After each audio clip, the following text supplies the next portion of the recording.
Ustedes no saben que me llegó... Ay, Dios mío, ¿por qué tú tienes la cámara? Me llegó algo que pedí para el patio, que fue... Cierra la puerta, vete de Charlene, que la dejaste abierta. Que fue, le voy a enseñar. Fue una fogata para el patio que pedí. Y le estoy armando yo solita porque aquí no está frufriño. Entonces yo dije, yo no lo voy a esperar. Yo soy una mujer con pelo en el pecho. Ah, no, yo no tengo pelo en el pecho. Pero sí en los sobacos. Entonces, que no está muy lejos el pecho y los sobacos. Entonces, mi gente, yo le estoy armando. Les voy a enseñar ya cuando esté formada. No more monkeys jumping on the bed. One little monkey jumping on the bed. One fell off and bumped his head. Mama called the doctor and the doctor says, no more monkeys jumping on the bed. Está de acá.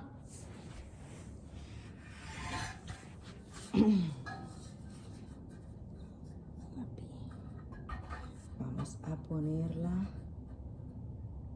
acá.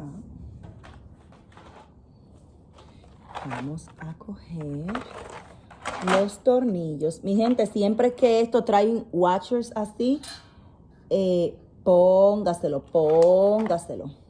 Que hay muchas personas que no se lo ponen, que creen que son de lujo. No, esos son para que las piezas aprieten más. Si no fuera necesario, ¿ustedes creen que ellos van a invertir en adquirirlo para que sean parte funcional o sean parte de lo que es la armadura para que sean parte de lo... Ay, Dios mío.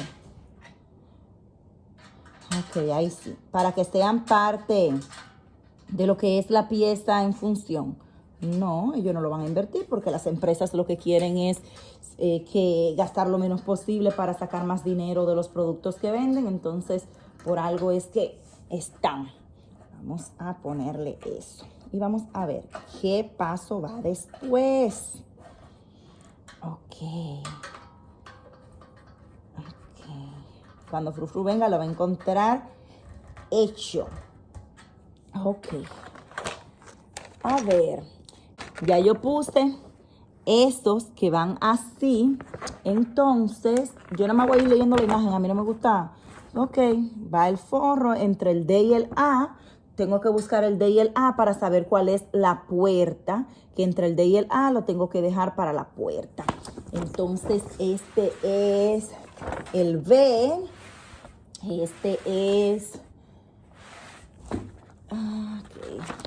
Este es aquí el A. Y este es el D.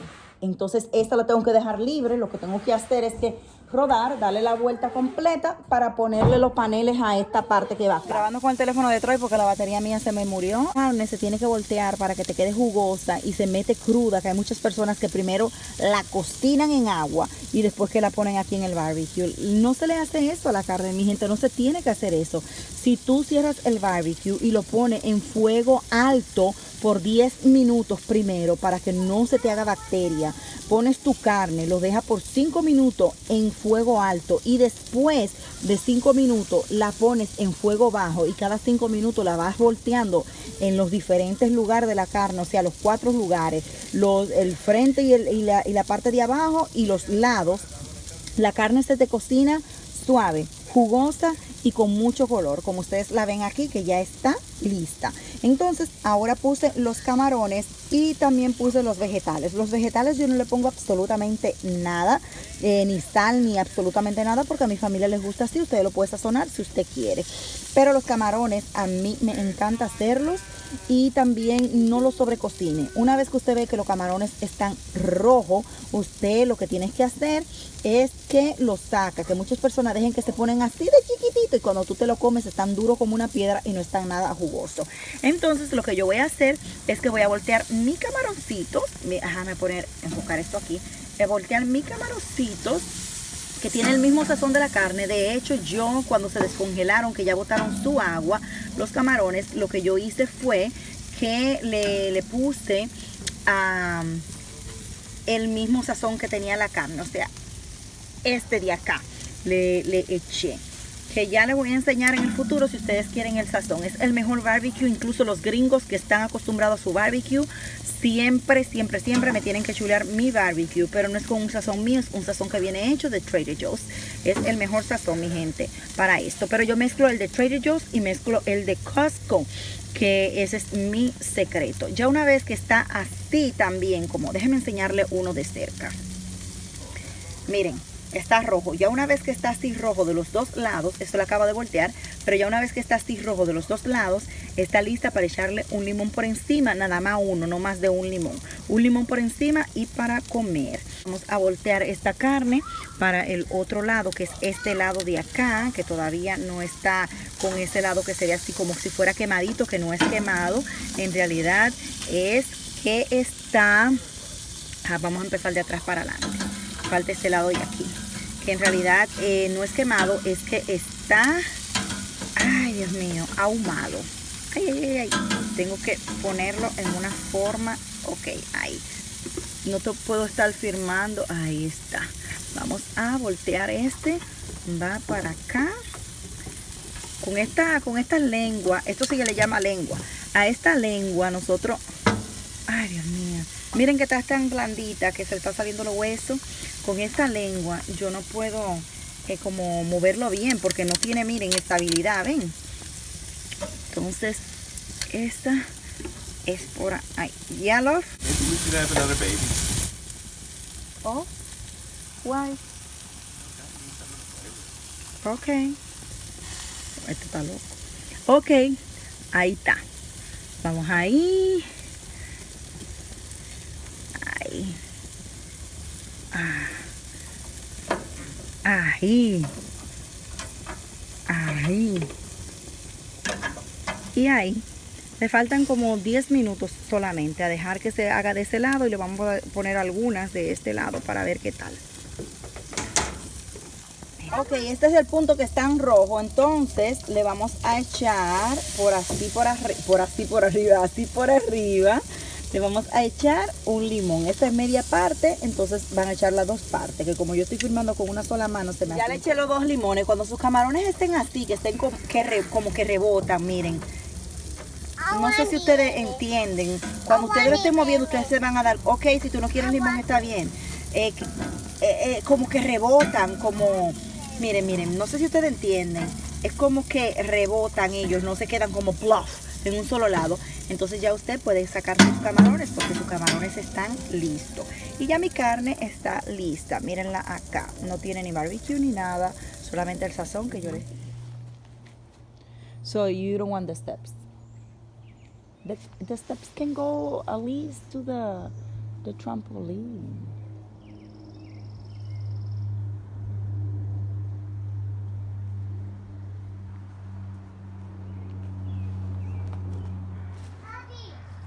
Papi. Hola muchachones, ¿cómo están? No les voy a decir buenos días porque esta es la continuación del vlog pasado. Pero es un nuevo día. Bueno, muchos de ustedes estuvieron diciéndome que querían escuchar la historia de mi papá. Y me voy a sentar un ratito aquí con ustedes a decirles la historia de mi papá para completar los minutos de este vlog. Que la historia de mi papá es una historia muy bonita y a la vez conmovedora y triste. Estoy contando esa historia porque ustedes me lo pidieron.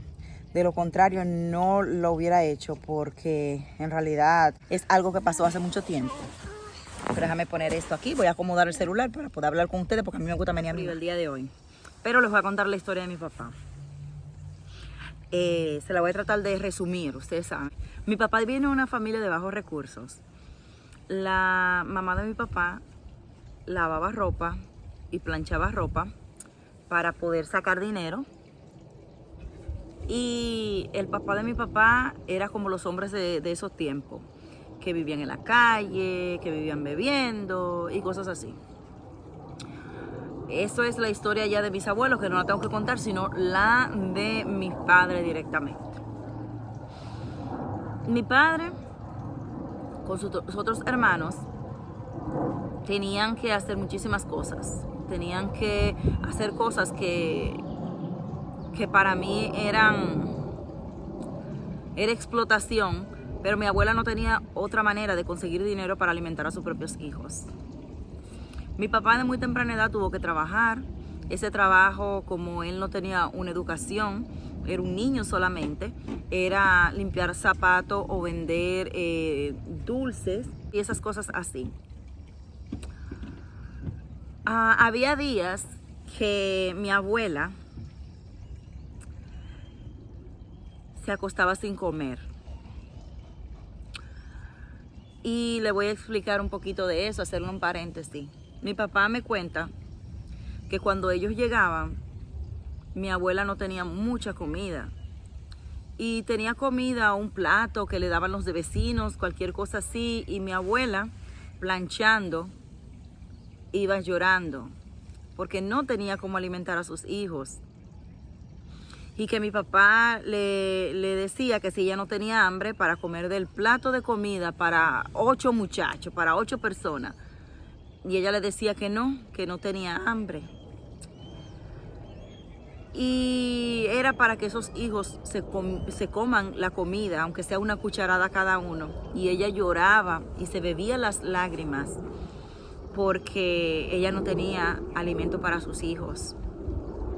Mi papá crece, se hace un poquito más grande, le digo de la edad de Tiago, no un adolescente, de la edad de Tiago.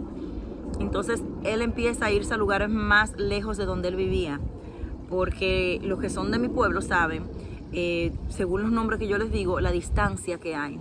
Él vivía en Sabica y se iba hasta el ingenio azucarero en Barahona a vender lo que yo les dije anteriormente que él vendía. Sucede que van pasando los años mientras él va vendiendo su cosita y va conociendo personas ahí. Antes de hacerse chofer, él se hace mecánico. Los hermanos también, porque mi papá es uno de los hijos del medio. Okay. Entonces él se hace mecánico, poniéndolo a mover un vehículo de un lugar a otro. Él aprende a manejar. Y alguien que ya lo conoce, le estoy diciendo que era jovencito, no tenía hijos, era ahí un adolescente. Alguien que lo conoce por los dulces, por los limpiabotas, que ya ve que maneja, le ofrece esto de manejar.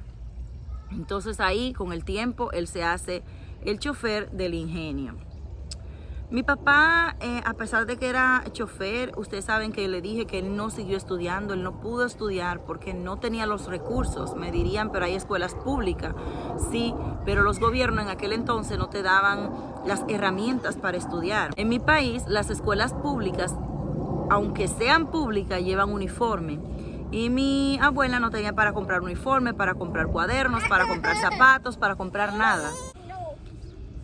Había días que él solamente tenía la parte de arriba de los zapatos, porque lo que era la suela se le comían y ya las suelas no servían y se le hacían hoyo y él pisaba el pavimento, la carretera, él la pisaba con sus pies porque la parte de abajo ya no existía de tanto que habían usado esos zapatos.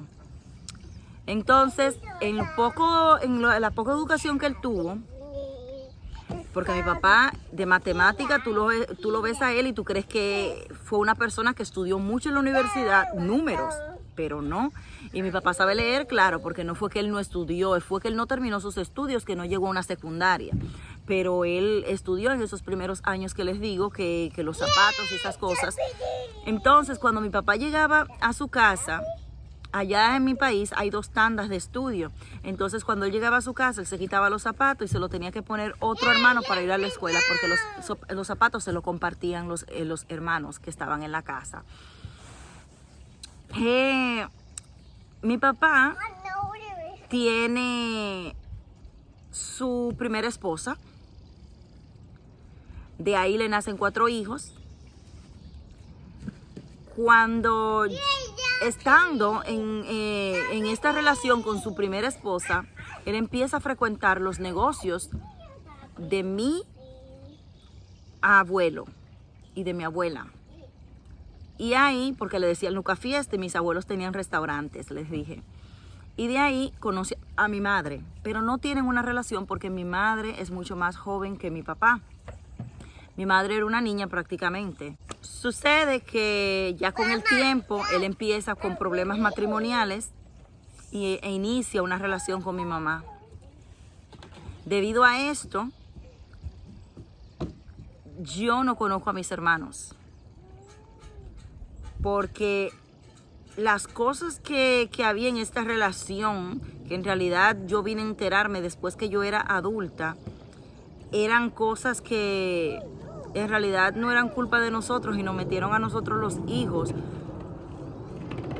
Y lo que hicieron fue afectar lo que vendría siendo, como les digo, muchos padres no piensan y no piensan lo que hacen, y yo no juzgo a mis padres, a ninguno de los dos, pero más bien a mi papá, porque era mi papá el que tenía que acercarnos a nuestros hermanos, porque mi mamá, como la ex, ustedes saben los tabúes de aquel entonces, lo que sucede es que la ex veía a mi mamá como su rival, y al verla la veía como la mujer que le quitó a su marido. Mi mamá se embaraza de un primer bebé, mi mamá pierde ese embarazo y después vengo yo. Cuando yo nazco, yo no me doy cuenta que yo tengo hermanos hasta que yo tenía como 8 o 9 años, más o menos, cuando a la hora de mi papá viajar para Puerto Rico. Entonces, cuando me entero de esto, esos hermanos míos ya eran adultos. Yo soy la hembra más pequeña de mi papá. Yo tengo sobrinas que ustedes la han visto, que me hablan por Instagram cuando estoy haciendo los videos en vivo, que son personas como yo, pero son mis sobrinas. Entonces, porque mi papá es una persona bastante grande, mi papá tiene 78 años. Bueno, déjenme decirles que yo no conozco a mis hermanos porque la mamá no los dejaba que tuviera un contacto con mi padre a la separación, y no era que no lo dejaba, porque por problemas de los adultos no querían que tengan contacto los hermanos, que éramos nosotros los menores, con ellos. Y yo no conozco a mis hermanos hasta que yo vengo a vivir a Estados Unidos. Pero ¿qué sucede? Que mis hermanos no eran niños. Mis hermanos ya había de ellos adultos con hijos, casados y este tipo de cosas. Y yo me crié como siempre con la ilusión de conocer a mis hermanos hasta que yo lo conozco, pero le voy a contar al final de esta historia cómo es que yo conozco a mis hermanos. Decide mi papá irse para Puerto Rico. Cuando mi papá se va para Puerto Rico, se ve en Yola.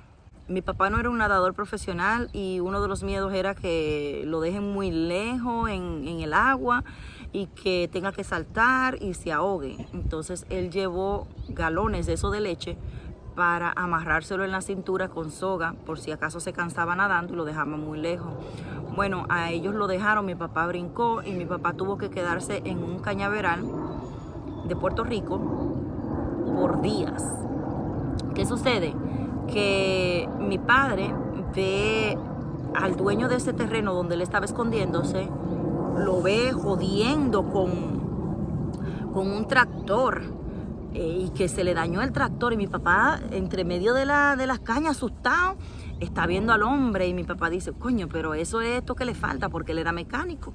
Entonces mi papá no quiere salir para ayudarlo porque mi papá sabe que lo pueden deportar, lo pueden denunciar a la policía como delincuente. Y mi papá estaba asustado porque mi papá lo que estaba buscando era una mejor vida para su familia, para nosotros, sus hijos. Entonces mi papá dijo, no importa, pase lo que pase, yo voy a ayudarlo. Y mi papá, sin pensarlo dos veces, sin pensar que lo podían deportar, mi papá salió entre medio de las cañas y le dijo, hey, yo lo puedo ayudar. Y el hombre se asustó y le preguntó que quién era. Mi papá le dijo que él viene de República Dominicana y que él era mecánico y que le podía ayudar. Mi papá le arregló el camión a ese hombre y ese hombre se lo agradeció. Ese hombre le dijo que qué pudo hacer por ti. Mi papá le dijo llamar a mi hermana. porque ya mi papá tenía a su hermana mayor que vivía allá ahí en Puerto Rico. Entonces la llamó a la hermana de mi papá, la hermana de mi papá recogió a mi papá y mi papá se quedó en Puerto Rico. Duró unos cuantos días hasta que él buscó trabajo.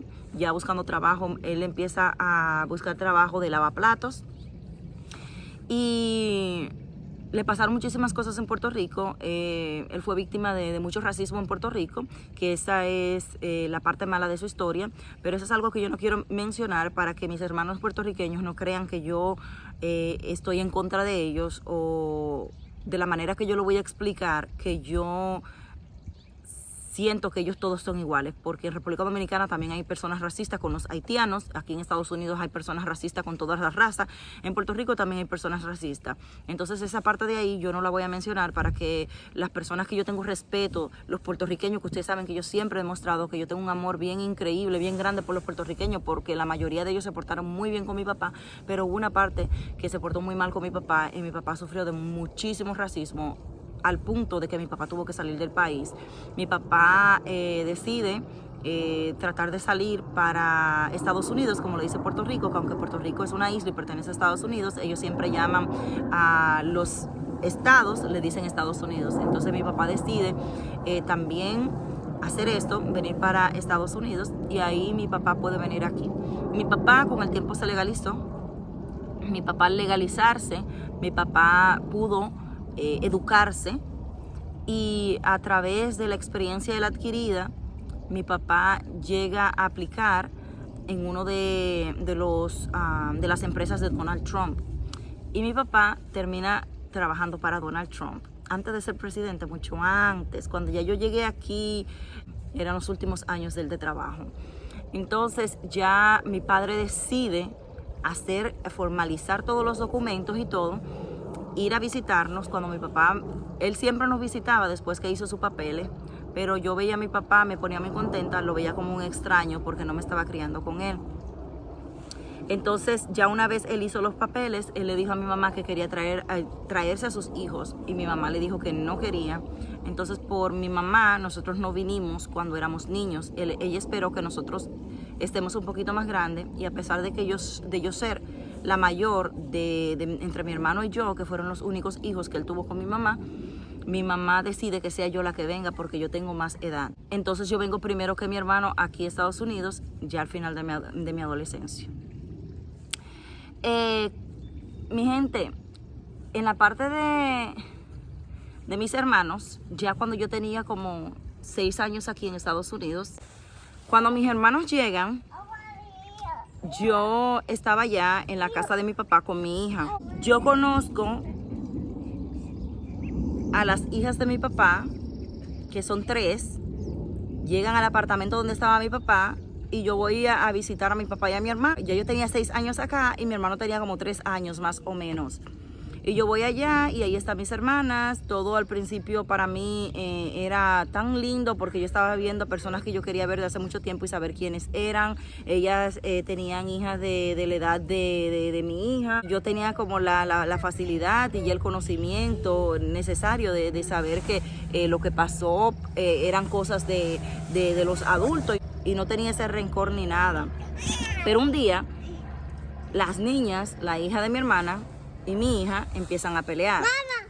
Tenían creo que 5 años las dos. Porque, salud.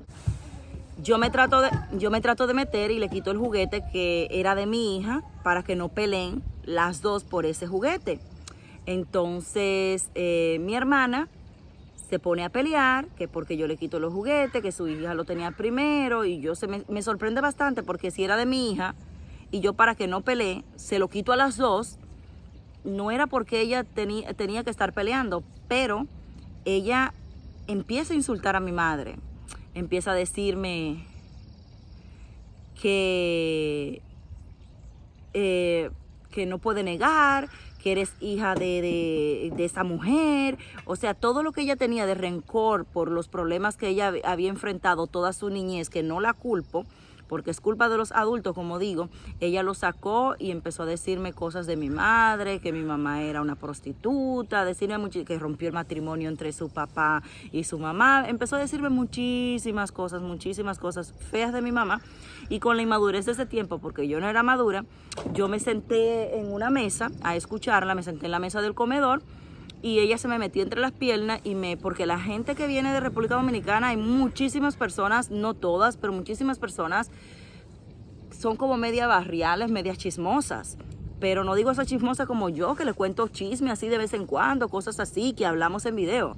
Chismosa de esos chismosos que ponen a persona en contra de otra y que hablan cosas feas y que a una persona le dice bochinchera. Son bastante bochincheras, bastante cafre, como le dicen los puertorriqueños, bastante baja clase. Entonces ella se me metió entre medio de las piernas y empezó a moverme la cabeza y decirme cosas y tocarme en medio de la frente con el dedo. ¿Y por qué tú?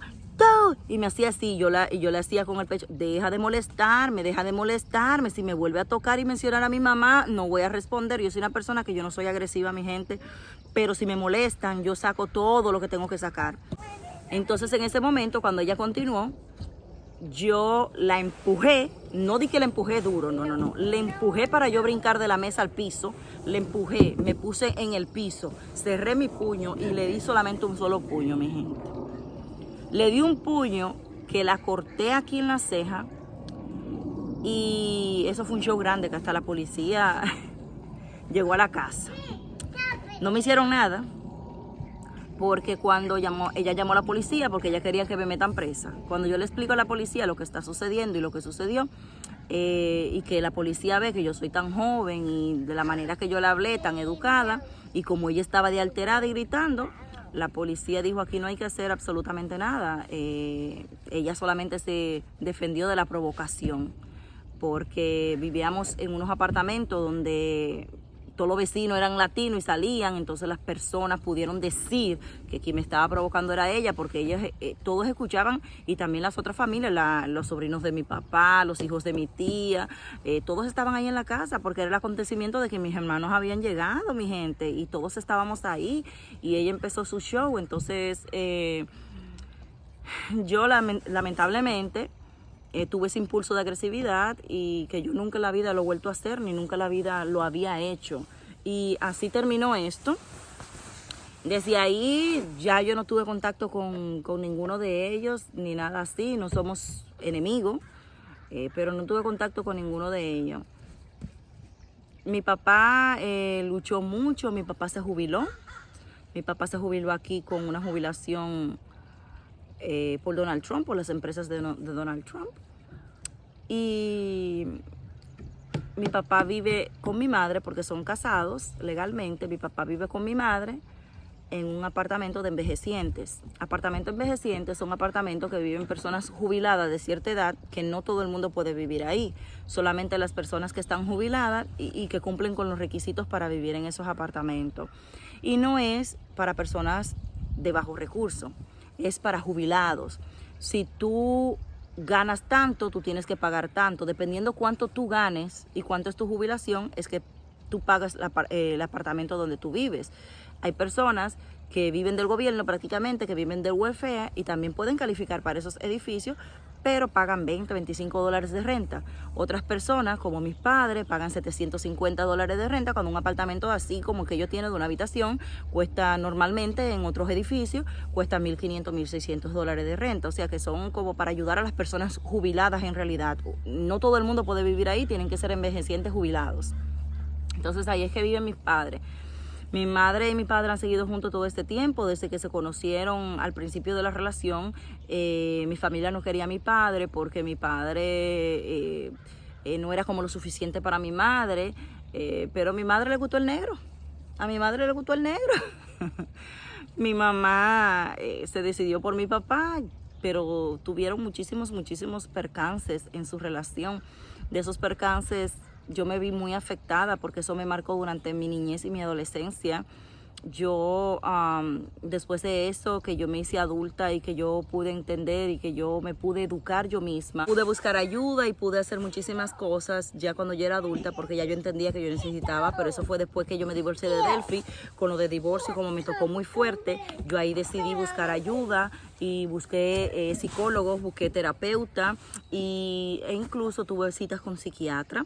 Y esto no fue porque me volví loca con lo de... Esa fue como lo que me hizo tocar fondo para que yo vaya a buscar ayuda por todos los traumas pasados que yo había vivido, por el error de los adultos, porque esos adultos en aquel entonces, como había tantos tabúes, ellos no querían reconocerlo y era muy difícil para nosotros lo que somos los hijos. Entonces ya con el tiempo eso pasó con mi padre. Me hubiera gustado contarle la historia sin Gaia estar molestando, pero no puedo porque Gaia es parte de mi vida y ella tiene que ser libre de jugar, y porque eso hacen los niños. Ellos juegan, ella lo que tiene son 2 añitos, ella no puede entender muchas cosas. Aunque yo le digo, mami, vete para allá y cosas así, ella se va por un segundo, pero después vuelve para acá porque es jugar que ella quiere.